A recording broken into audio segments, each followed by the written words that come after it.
But let's now get more reaction from the EFF following last night's chaos in Parliament. Party leader Julius Malema joins us now on the line. Mr. Malema, good evening and thank you for joining us. The removal of your members by the Parliamentary Protection Services is actually provided for in terms of the rules that were adopted by Parliament in 2015. What did you expect? You were disrupting what is a provision, something that is provided for the President to come and address Parliament in a joint sitting. President Zuma has ceased to be a president the day he violated the Constitution of South Africa and breached his oath of office. And for anyone who wants to continue recognizing Zuma as a president of South Africa, you are actually rendering the Constitutional Court useless. And you are saying the decisions of the Constitutional Court have got no effect. And once you say that, then all of us must close shop, because once you undermine the Constitutional Court, you undermine the Constitution. That is the end of a so-called constitutional democracy. The constitutional democracy means we must subject ourselves to the Constitution and to the Constitutional Court. We're not going to allow any situation where the Constitution is being undermined and we are told of some nonsensical rules which allow criminals to come and boss us out of Parliament even when we are democratically elected members of Parliament. And the second thing you must know is that those people who came to remove us from Parliament, they are not members of the Parliamentary Protection Services. There were 21 strong riot police amongst those people. We know them, we've identified them, and we're going to take up an issue with Parliament with regard to that, because so are you saying that you have proof of that? That is another direct violation of the Constitutional Court ruling, which said police should not enter the chamber. If you want a proof of that, a simple thing, just do a quick search on Floyd Shibambo's timeline on Twitter. He captured them in a bakkie of police dressed in black and white, being offloaded at the National Assembly. So you can identify these individuals, and you're saying there's 21 of them? 21 of them, we can identify them. We can always even take their pictures to Parliament. But it's a waste of time, because that Parliament has got no regard for anything that is compliant with the Constitutional Court's ruling. They undermine the Constitutional Court on Zuma, Sagari. They are now undermining Constitutional Court on the police entering the chambers. So what do you plan to do with this information that you have? We are going to fight permanently in Parliament. Through fighting in Parliament, we are educating society. And I can tell you, my brother, some of you and some of the people who were interviewing there, you were saying, is this strategy of the EFF tired? Hey, if you know politics, you will know it is this strategy which made the ANC lose big metros. And the ANC must remember again, in 2019, when they will be below 50%, they will be requiring people to work with, and will remind them of this day when they were beating up members of the EFF in Parliament for not agreeing with them for violating the Constitution of the Republic of South Africa. So you are arguing that some of those people who removed your members were not members of the Parliamentary Protection Services, but were actually SAPS, which would violate the court order about the presence of SAPS inside Parliament. But your members, we've got the visuals, of course, and we can roll those. We can see your members swinging at whoever these officials are, and we can have arguments about the rightness or otherwise of them being inside Parliament there. But is this really the kind of society you want to encourage as the EFF, where civilians and other people who are subject to rules and laws of the country can, mete out violence towards officials? No, there's no such thing as officials. When you are being attacked, you have a right to protect yourself, and you are not going to take that right away from us.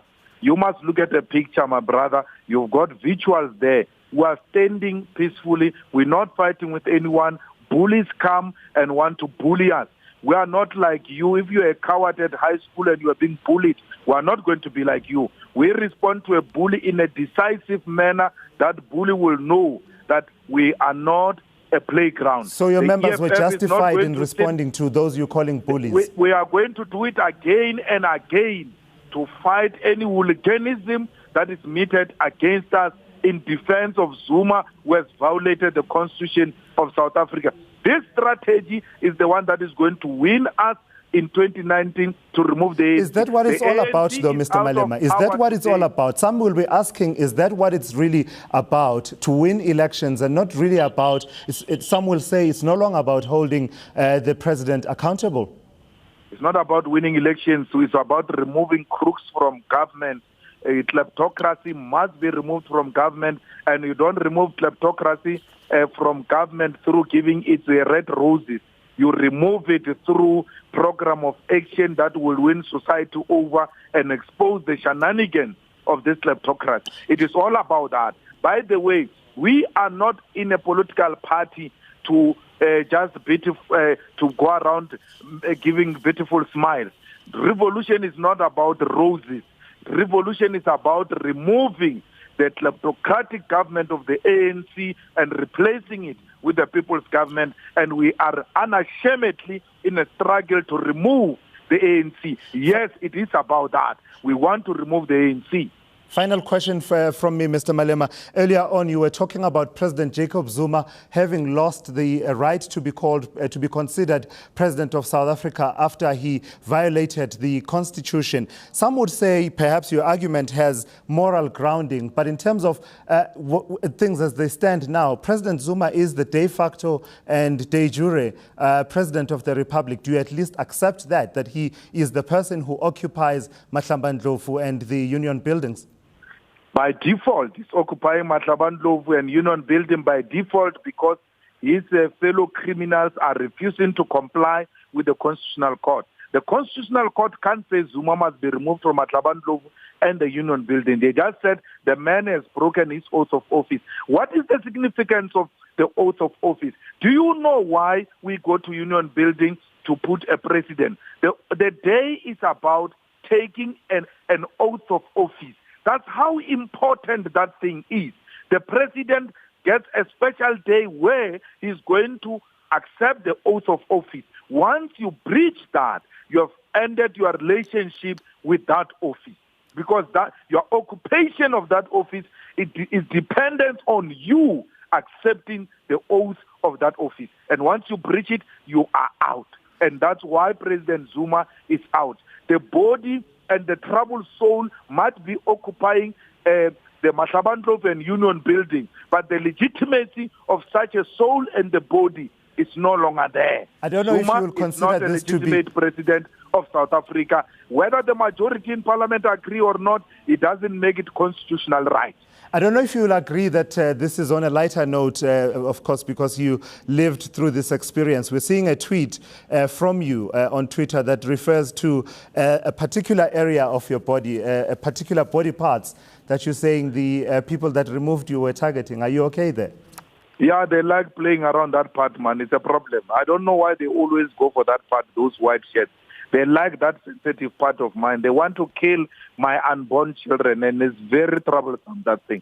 I'm not happy with that, but I've recovered. A soldier accepts the pain because it's a genuine cause, and the genuine cause comes with a pain. It's like those mothers who have children, they will tell you that before they give birth to beautiful children, they go through a terrible pain. But once that child is born, they even forget the pain they've gone through. That's what we're going through now as the EFF.